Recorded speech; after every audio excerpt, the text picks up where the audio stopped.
Nshuti namwe bakunzi b'umugwa wa Musongati FC namwe mwese mukurikira Musongati FC TV turabaramukije tubaha n'ikaze.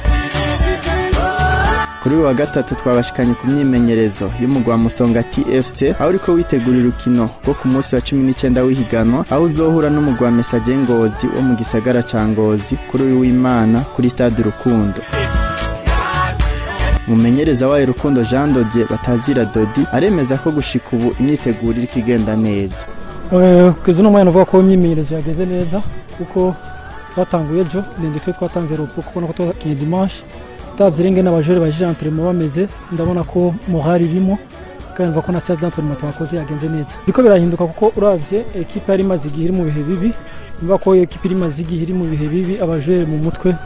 bagenda batameze neza bakamura ikintu cyo kwitera confiance ngano uvuga ko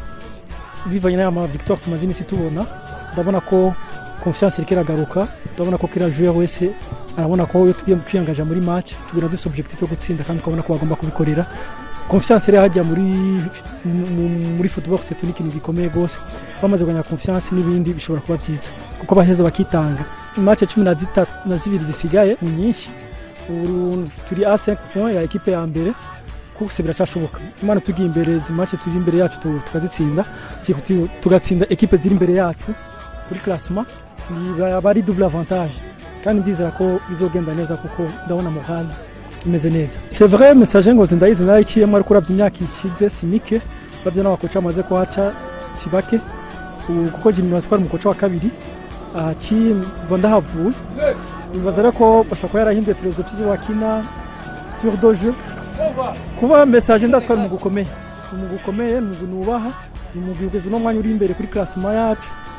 ariko natwe tuko turaprepara kandi turiteguye kuzoja uko ushira mu ingufu zacu zose zishoboka turabiko dushobora kwakura amanota 3. Bamwe mu bakinyi Musongati FC TV yahaye micro barizeza abakunzi ko imyiteguro imeze neza muri rusange. Musore Aro batazira Cukuru akaba na Kizigenza w'uwo mugwi amenyesha abakunzi b'umugwi wa Musongati FC ko atakibazo bafise kubijanye n'imyiteguro. Kira rukino tuzatura rutegura nka finale. Rero n'urukino rwa dimanche turi pre ndabona imeze ikigenda neza naho hariko haracamo tubesire ndibaza ntituri grave gose mugabo turiko twitegura Message Ngozi twarashoboye kuduga nka etape zishika nka zitatu canke zine natwebwe kiratuma natwe tuba motive uri kurakina witanga ubona resultat zigenda neza naho uguma wongereza ingufu imache ugiye kuyikina ntuharura zijya match mwakiye ahubwo harura iyo match mugiye ukina nico gituma tuzitanga nayo manota 3 azoshobora kudufasha kutuduza plus ku bakunzi ba Musongati ndabasaba bagume badushigikira kujya nyene kujya arabakinyi ba 12 bagumize kujya yaba turi mu bihe bibi turi mu bihe byiza bagume batwankurasha nkuko batwankuraje ku bakinyi nanje bagenzanje tumaze imisi dukora kandi turabona resultat zigenda neza ndabasaba nyene nabo nyene tugumize linio dufise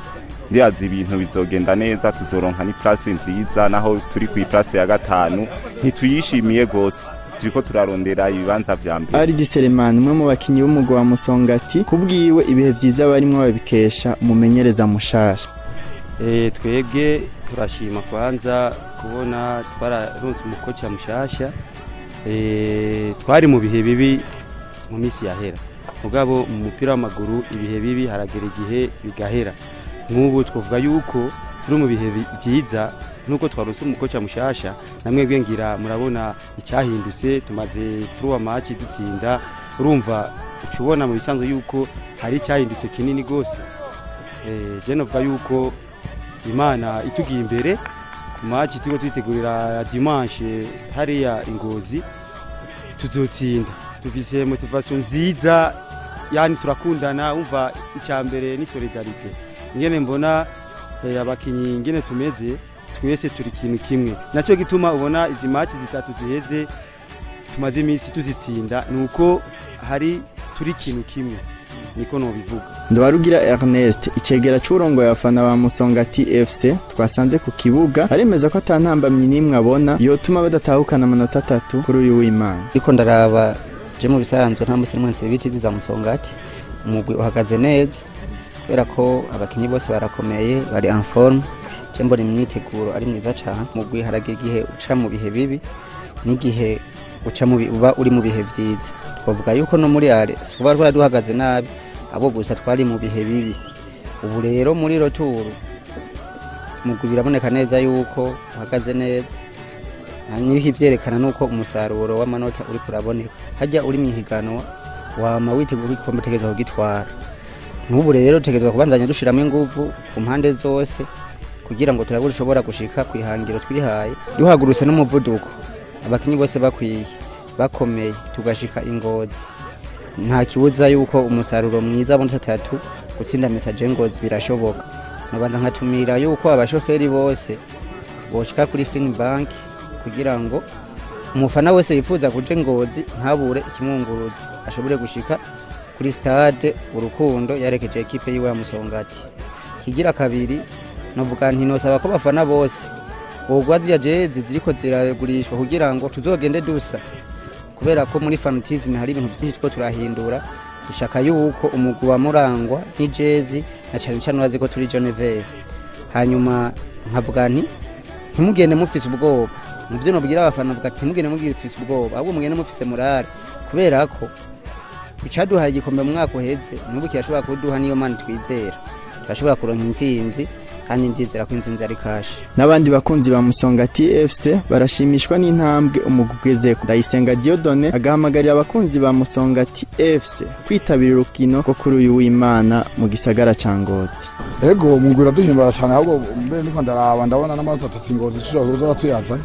umugwi wacu gushika no munsi uhagaze neza cyane bivanye n'ingene namwebwe mubona batembereza umupira mwarabonye urukino rwo kwa Mungu heze nyene gwagenze inkino nizisa mugabo tuko turaraba turabona yuko abakinyi bacu no munsi kugeza no munsi bahagaze neza ntabwo banabukeye dufise kuko twebwe bivanye n'ingene umugwi wacu twebwe tubona n'ingene uhagaze muvuye muri phase yale twaragize ikibazo gitoyi ico kibazo naco kandi twarakibonye iyo umuntu amaze gukorokera mu kinogo asigaye arondera ingene avayo abafana twe ubu no munsi urabona ko natwebwe twagerageje kwegera umugwi wacu icya kabiri urabona bari motive barafise umuntu ari hafi yabo urabona ko n'umukoci ari hafi yabo turafise kandi n'abakunzi benshi cyane bari hafi yabo donc abakinyi barabona ko batari bonyene kandi nkasaba yuko abanzenya abafana twese ku munsi w'Imana twoherekeza umugwi wacu kaza kubushigikira gushika mu gisagara ca Ngozi n'abantu bafite imiduga bazo bayishikana hakiri kare kandi bazana imiduga myinshi gusumba niyo bahora bazana ashobora gutera kamo abafana ko bafise akanya gusimbira kurabitiza Musongati bitera intege abakinyi bakabona ko bashigikiwe bitera intege umukoca akabona kashigikiwe bitera intege staff ikabona kishigikiwe hanyuma iyo tugeze kuja kurondera umusaruro abakinyi bagenda bavuga ati abafana bamwe kwitanga bakaza kurabitizi zacu no kuri stade turaze kubaza kwashika nico gituma usanga keshi turiko turakina abafana bari beshi akamuno batera kimwe ntangura ndabashimira kuko amazi imisi badushigikira murabona ko ari present kandi si babandi baza kuri match bakicara gusa nabo baradufasha ijya soutien moral rero yabo turayikeneye natwe ico tubemerere ko tuzokomeza kwitanga turabe ko equipe ya subira mu bihe vyiza ikegera imbere no mu bibanza turangize tubibutsa ko umugwi wa Musongati FC uri mu kibanza ca 5 n'amanota 30 mu nkino 18 mu higano rya Primus League mu nkino 3 zo mu gice ca kabiri phase retour nta rukino na rumwe yatakaza byumvikana ko ifise amanota 9/9 bakunzi ba Musongati FC TV tubashimire nimutangwe kugira partage like kugira muandanye mwironkera amakuru mashasha umwanya ku mwanya